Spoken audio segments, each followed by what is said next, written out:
Hello बच्चों, let's read the given question. The question says the following observations were taken for determining surface tension T of water by capillary method. Diameter of capillary D is equals to 1.25 10 raised to minus 2 meter. Rise of water H equals to 1.45 10 raised to minus 2 meter using G as 9.80 meter per second square, and the simplified relation T equals to RHG upon 2 into 10 raised to 3 Newton per meter. The possible error in surface tension is closest to option A 2.4%, option B 10%, option C 0.15%, option D 1.5%. So इस question में we need to understand about the concept of error measurement or error analysis we can say. So error analysis में we need to be considering the case of percentage error, right, क्योंकि हमें percentage के term में error को calculate करना है. So percentage error हमें निकालना होगा. लेट्स सपोज हमारे पास कोई फंक्शन गिवन है y is equals to a cube b upon c. इस तरीके से कोई फंक्शन गिवन है and we have been asked to find the maximum possible error for this calculation of y. तो यहाँ पे हम बेसिकली हमें करना क्या होता है, we have to write the differential form लिखते हैं बेसिकली. तो यहाँ पे हम लिखेंगे इसको डेल्टा y अपॉन y, जो एरर है y के अंदर अपॉन उसकी जो एक्चुअल वैल्यू है, ठीक है, that will be equals to, अब a क्यूब है तो a क्यूब को हम इस तरीके से लिखेंगे 3 into delta a upon a plus error हमेशा ऐड होंगे delta b upon b plus delta c upon c.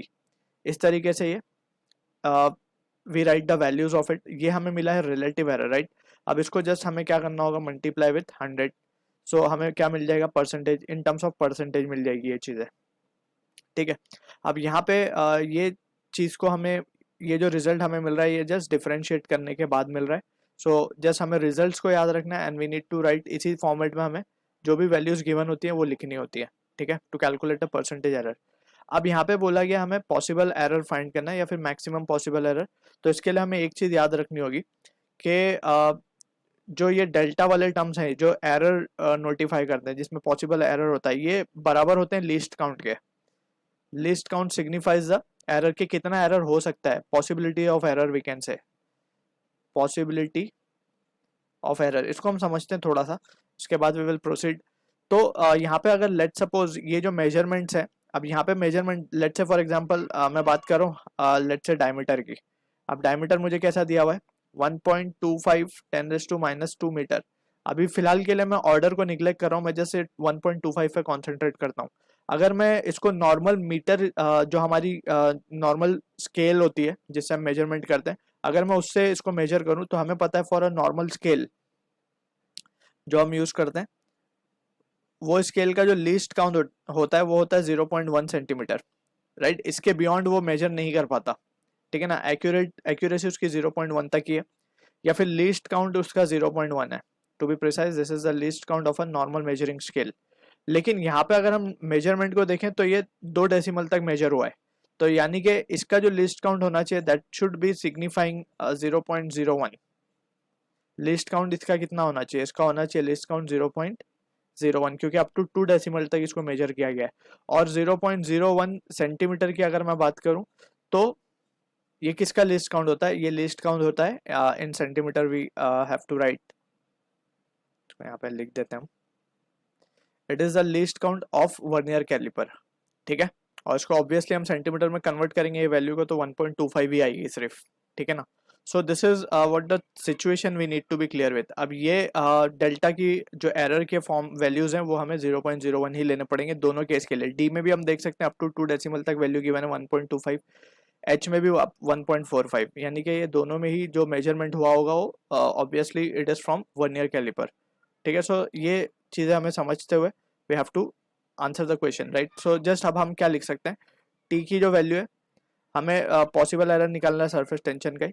तो इन टर्म्स ऑफ परसेंटेज हमें निकालना है, so delta T upon T into 100 कर देते हैं and that will be equals to r. क्या होगा, आर को हम d/2 लिख सकते हैं, या फिर 2 तो कांस्टेंट वैल्यू है तो उससे तो हमें कोई मीन्स फर्क नहीं पड़ेगा. So just we will write delta d upon d. ये एक्सप्रेशन हमारे लिए एक्चुअली ऐसा कुछ हो जाएगा, हम यहाँ लिख देते हैं एक्सप्रेशन को, कुछ इस तरीके से हो जाएगा. ना हमें कुछ पावर से फर्क पड़ने वाला है, ना हमें कुछ कांस्टेंट वैल्यू से फर्क पड़ेगा. जस्ट हमें जो टर्म्स हैं जिनमें एरर आ सकते हैं मेजरमेंट के टाइम, तो वो हमें कंसिडर करना है. सो ये कुछ इस तरीके से लिखा जा सकता है.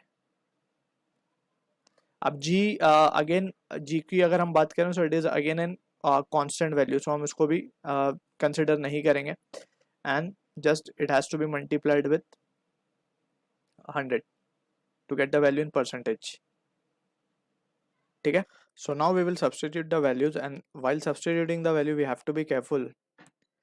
जब हम डेल्टा डी की वैल्यू लिखेंगे so delta D is what it is, हमें पता है उसका परसेंट लीस्ट काउंट कितना होगा 0.01 and it is in centimetre, तो उसको हमें मीटर में कन्वर्ट करना होगा, so we need to multiply with 10⁻², divide by d, d की वैल्यू 1.25 10⁻², ठीक है, प्लस डेल्टा एच को भी सेम तरीके से लिखा जाएगा 0.01 10⁻², divided by 1.45 10⁻² into 100. So finally यहाँ पे हम देख सकते हैं delta T upon T into 100 will be equals to, ये वैल्यू आएगी हमारे पास, ये यहाँ से कैंसिल एंड 100 ये हो जाएगा जस्ट 1/1.25 प्लस 1/100 को हमने अंदर मल्टीप्लाई कर दिया, so this will be the value. अब यहाँ से ये आएगा 0.8 प्लस ऑफ 0.689 या फिर 0.68 तक रखते हैं हम इसको, सो ये result will be equals to 1.48%, या इसको हम थोड़ा सा राउंड ऑफ कर देते हैं 1.5%. ठीक है, so this is the answer to the question we are getting, जो कि मैच हो रहा है ऑप्शन डी के साथ. I hope you understood the solution. All the best.